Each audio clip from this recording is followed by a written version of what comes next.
what's up guys? And it's time for another after theater review. This time it will be of Don't Let Go.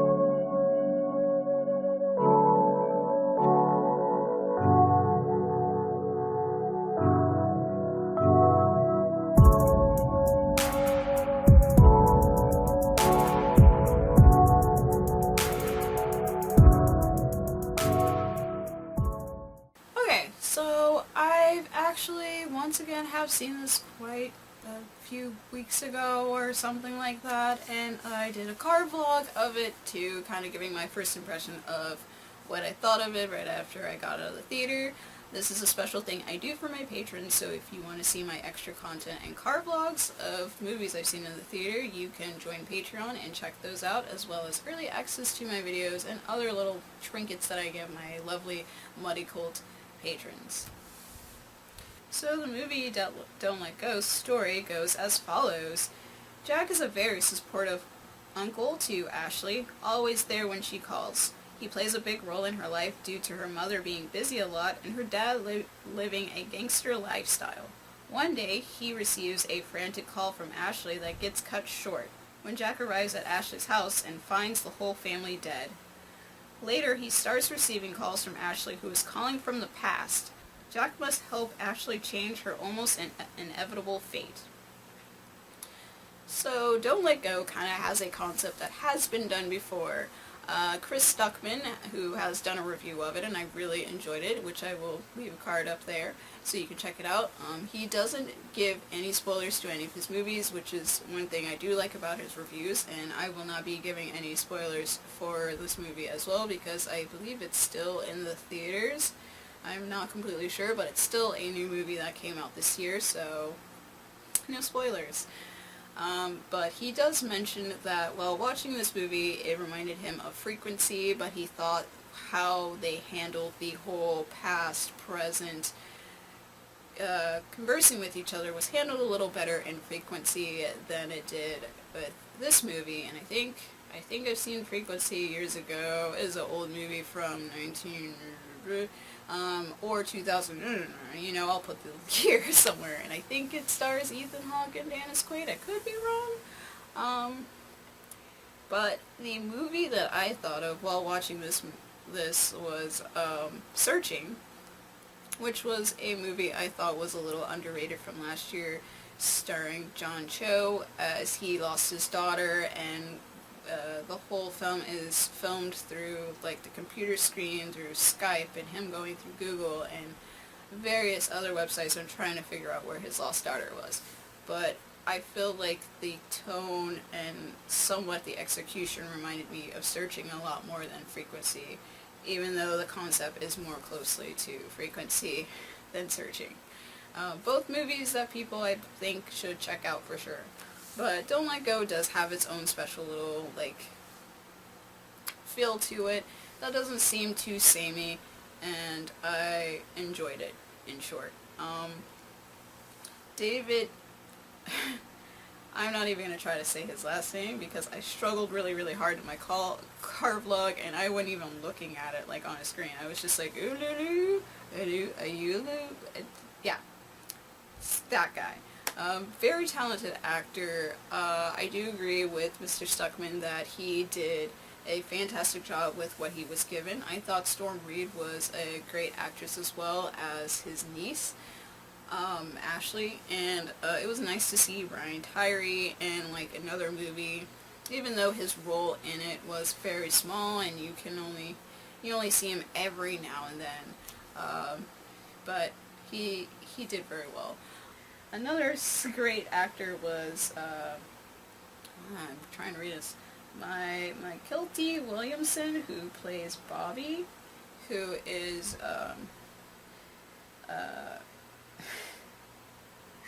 who is Jack's partner in the movie. I thought he was really good. He kind of acted as a second uncle almost to Ashley, as the film progresses.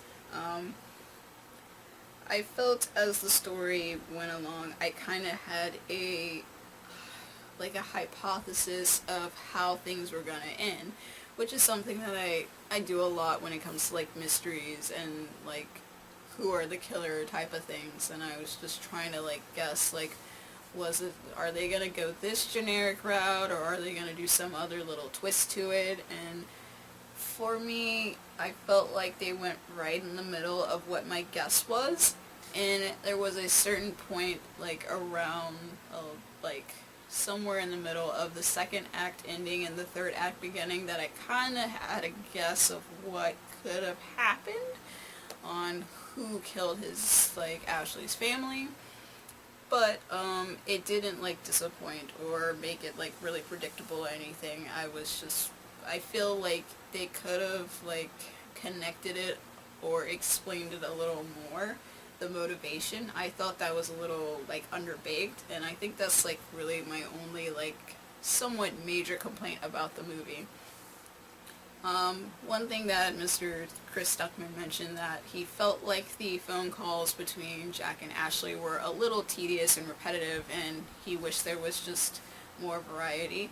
It didn't really bother me too much. Like, I can understand why people might think it's really annoying, but I really liked, like, how they converse with each other and kind of, like, further delved into their close relationship and how they function as an uncle and niece, like how big of a role he plays in her life, and I really like that. But I can see how there were moments where they could have been done a little bit better. I think him hesitating to like tell her that he's in the future and like he's trying to save her, I think that was drawn out just a little bit, and I think they could have like said that a little earlier or something, but it just took really too long. There were also a couple scenes I think could have been, I don't know, like I didn't understand why she did certain things, but it didn't really bother me too much. I'm just like, okay, I guess she's just really curious and is trying to like figure out stuff on her own because like her uncle can't be reached, or she's mad at him or something like that. I thought the editing was pretty interesting. I liked like how they try to give us all the puzzle pieces to put together ourselves along with Jack without us being like knowing more than him. We kind of knew about the same amount of information as he did, or as much information as Ashley did, even though we know a little bit more than her because Jack's in the future. I thought the other actors also did a pretty good job, like playing support, especially his boss, even though at times I found him just a little bit annoying.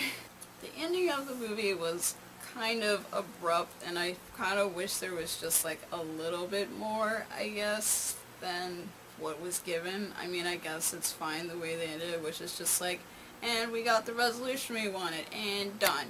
And like, that was fine, but I guess I wish there was just a tiny bit more. I don't know. It left me wanting a little bit more. But one thing I want to comment about in Chris Stuckman's review is that he said there was a part in the movie where like you feel really invested in the investigation and you want things to work out well, and you're really into it.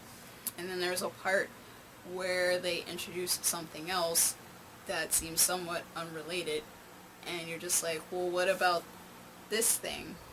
You're going off on this thing. And I think for him, I guess it felt like they didn't connect, like they were unrelated. But for me, I did notice it, but I'm just like, they do connect eventually in the third act, and it does make sense, and it pretty much kind of fell into what I thought was gonna happen at the end, at the conclusion. Well, I mean, not completely, but what I guessed would happen. So I don't think it was completely out of place, but I think they could have introduced this element, this new element, a little bit better. Don't Let Go is not perfect, but I did find it really enjoyable, and I enjoyed the characters, and I was definitely invested in it. Like I said, it did remind me of Searching, which is a movie I really, really enjoyed and loved, and I have watched it, I think 3 times now, and it's normally not a movie you would watch more than once, because once you, like, know the end of the mystery, like, you're kind of, like, done.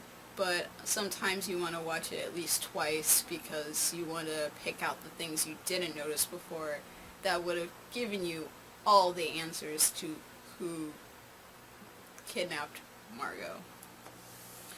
But, yeah, Don't Let Go is pretty good. I think I recommend it if you like good mysteries that have a little bit of, like, sci-fi-ish elements of, you know, present talking to past.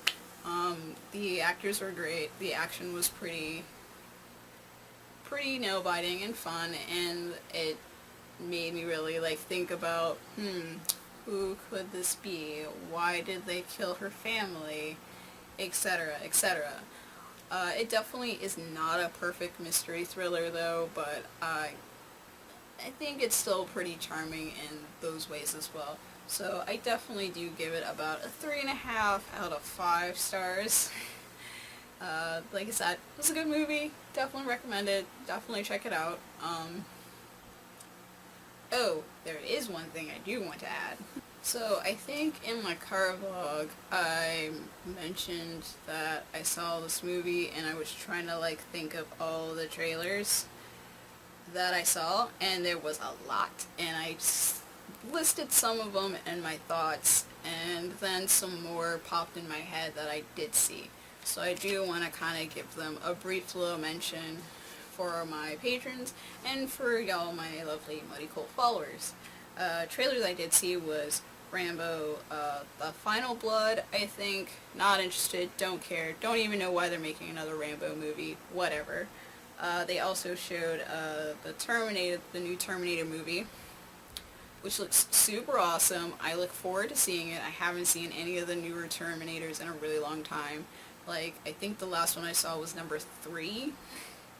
Whichever one had, like, the female Terminator fighting Arnold Schwarzenegger, that was the last one I saw.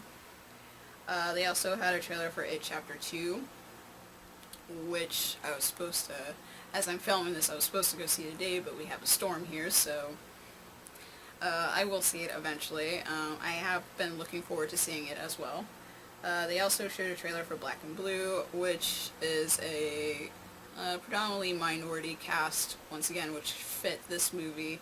It has to do with law enforcement. It's this female police officer. She caught some shady business on her body cam of a police and a, I don't know, assuming drug dealer or whatever, some illegal activity going on, and they're chasing her and put a hit on her to get the body cam or to get rid of her. So that looked really interesting. It's called Black and Blue. They also had another movie called Queen and Slim, or Queenie and Slim, or something, which is kind of like a Bonnie and Clyde type movie, which looked really cool. It kind of also gave me the vibes of it's going to be a limited theater release, so I'll probably end up driving to Webster and seeing it, just like I saw this one.